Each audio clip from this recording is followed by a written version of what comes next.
Hey guys, I hope you guys are having a great day today. And I'm here at the Ninoy Aquino International Airport, Terminal 3. And I still have a little time, and I thought I would go ahead and make another video for you guys. The topic that I want to talk about today, I think you guys are going to really enjoy it. I really do. The topic is basically, if you take one step towards Dumaguete, Philippines, you're one step closer to heaven.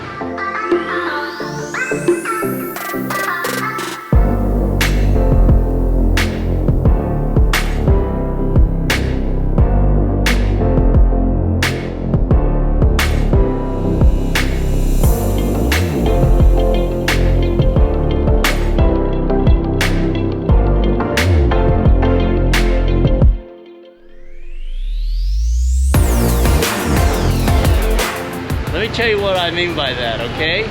When you come to the Philippines, you seem to walk a little faster, you stand a little taller, you walk with a little swagger, you know, you feel a little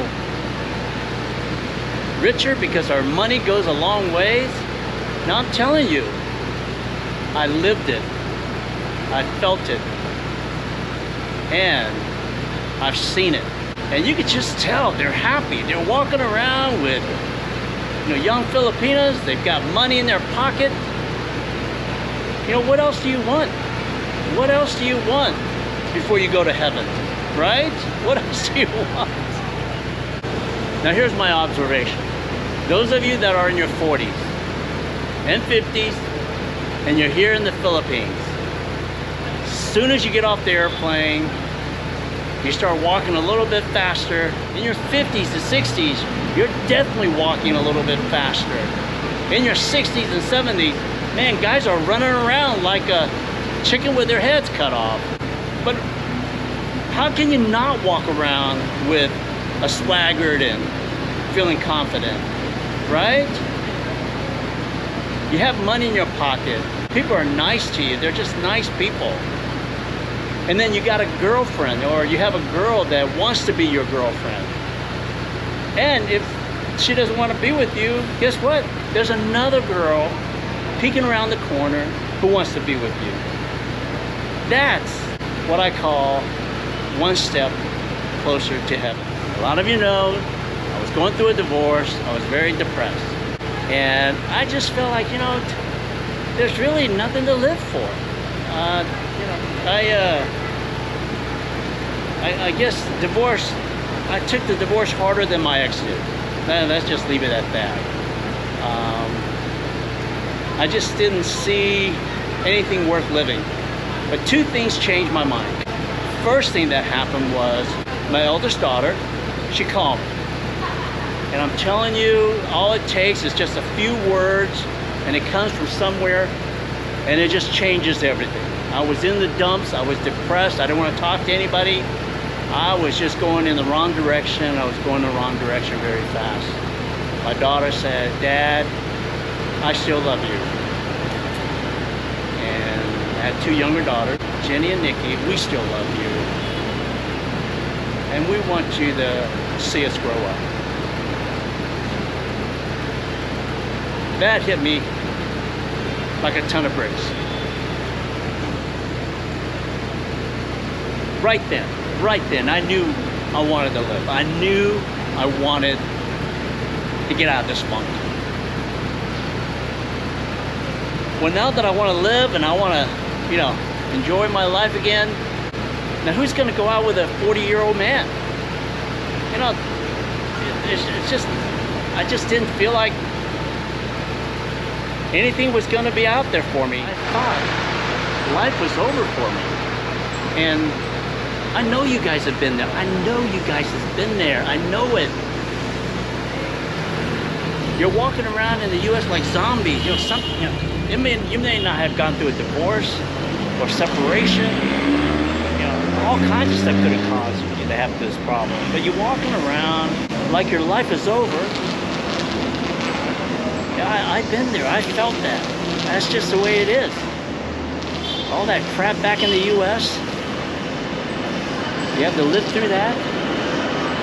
No wonder when someone tells you that there's something better in the Philippines, your ears perk up and goes, oh, well, what is it? Where is it? Right? I'm telling you, when you take one step into the Philippines, you're one step closer to heaven. And this is the second thing that happened to me, and I mentioned it to you guys on some of my other videos. My friend, Johnny Carter, gave me a call and said, hey, why don't you go to the Philippines? And I was like, you know, I know nothing about the Philippines. You know, I really don't. I was clueless. I just had no clue. But then I said, why should I go? He goes, Sam, all you need is a beautiful girl that tells you, or any girl that tells you that she loves you. You know, I hadn't heard that in a long time, and maybe I should take him up on it. Next thing you know, I'm on a dating app. He told me to join this dating app, and then you start talking to these girls in the Philippines. And also, he actually set me up with some girls in the Philippines also. So he wanted to make sure that I was going to be okay when I come over here. And which started my, you know, journey here. Now, I was clueless about the Philippines. Now, this is what I thought about the Philippines. All I remember in the 70s and 80s, all I heard about was the mail order brides. The girls over there, all they want is a green card to come over here. You know, you marry them, you bring them to America. As soon as they get their citizenship, they're gone. You know, all they want is your money. You know? And then you hear the other side. Yeah, the only people that go over there are these fat, bald-headed, overweight, broke, you name it, that couldn't get a girlfriend in America, so they go to the Philippines so they can find a girlfriend. You hear those, you know, I probably said some of those things, but I'm glad I made that first trip to the Philippines. And I'll share this story with you, okay? I came here probably 2 months before. I was so excited the first time I came here. I had met a girl. My buddy Johnny Carter set me up with him. And it was just, oh, I had a great time. I fly back home. Once again, I was divorced, and I had moved in with my best friend, Ray. Luckily, he let me live with him. We have been best friends for 20, 30 years. I told him, I said, and he's single, by the way, at the time. I said, Ray, you need to go to the Philippines with me. He goes, what? What do you mean what do you mean go to the Philippines? I said, no, you just gotta come. You just gotta come. I said, the girls are beautiful, they're nice, you just gotta come. Oh yeah, by the way, join this dating app. You start talking to these girls, and then when you get there, you'll have some girls to meet, and you'll be able to, you know, roam around the city a little bit with some people, and you won't be alone. Just no, I'm not doing it. I am not doing one of those dating apps. I said, no, just try it. We planned our trip to go to Manila and Cebu. He actually arrived in Manila before I did. And he was there during the day, and I get there that evening about 7 o'clock.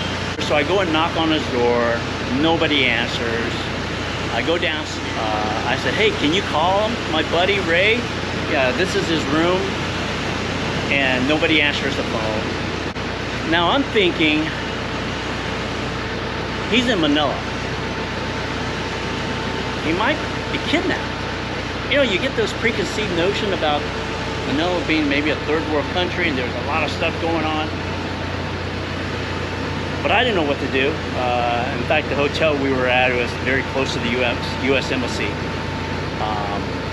As I'm walking out the door, I talked to the doorman, and I said, hey, have you seen a Caucasian guy with premature gray hair, about my height, maybe a little taller, an American? He goes, oh, American, yes, I know him. I was like, oh, you do? I said, well, where is he? And you know, I just assumed that he knows who Ray was. with my description. He goes, oh, and now we're talking about 7 or 8 p.m. now. He says, oh, he went to a place called LA Cafe. I said, what is that? He goes, oh, you just go down this street, you know, one of those over there thing. You go down the street, then you go to the right, and then you'll see a big sign. I said, okay. 20 minutes later, there it is, the big neon sign, and I see it, and I'm going, oh, here it is. I walk in, and once again, I am clueless about the Philippines. I know nothing about anything. I walk in LA Cafe, wall-to-wall girls. Not a lot of guys, but just wall-to-wall girls. In America, the dance club that we go to, there will be maybe 25% women and 75% men. So anyway, I'm in LA Cafe, right? I walk in, bunch of girls. It's like 70-20, you know, 70-30. 70% women, 30% men. Looked around, I couldn't find it. I said, man, now I'm really worried, right? I'm really worried. I said, you know, this guy, maybe I should just go to the U.S. Embassy and report that he's missing, because he's not in his hotel. He's supposed to meet me, and I don't know what to do. So I'm walking out, and here's a doorman at LA Cafe. I goes, hey, have you seen this premature gray hair American guy about Mike? He goes, oh, he's upstairs. I said, oh my gosh, he's upstairs. So I go walking upstairs, and this is, as soon as I got up to the top of the steps, the most incredible scene. I've never seen it happen. I mean, Ray and I have known each other for 20, almost 30 years, and we've been to clubs. And normally it's him and I alone, unless we have some friends that joined us. I walk up to the top of the stairs, and I look towards the back of the room. I see a gray hair guy, and I think that's Ray. He's got about 3 or 4 girls flanked around him at the table. And I'm thinking, oh my gosh, what's going on here? I walked over to Ray and I said, who are these girls? He goes, I don't know. They just came up and started talking to me. And I'm thinking, that's not normal. When Ray and I, when we go to a bar or a sports bar in the US, girls don't come up and start talking to us. We have to go talking to the girls at their table.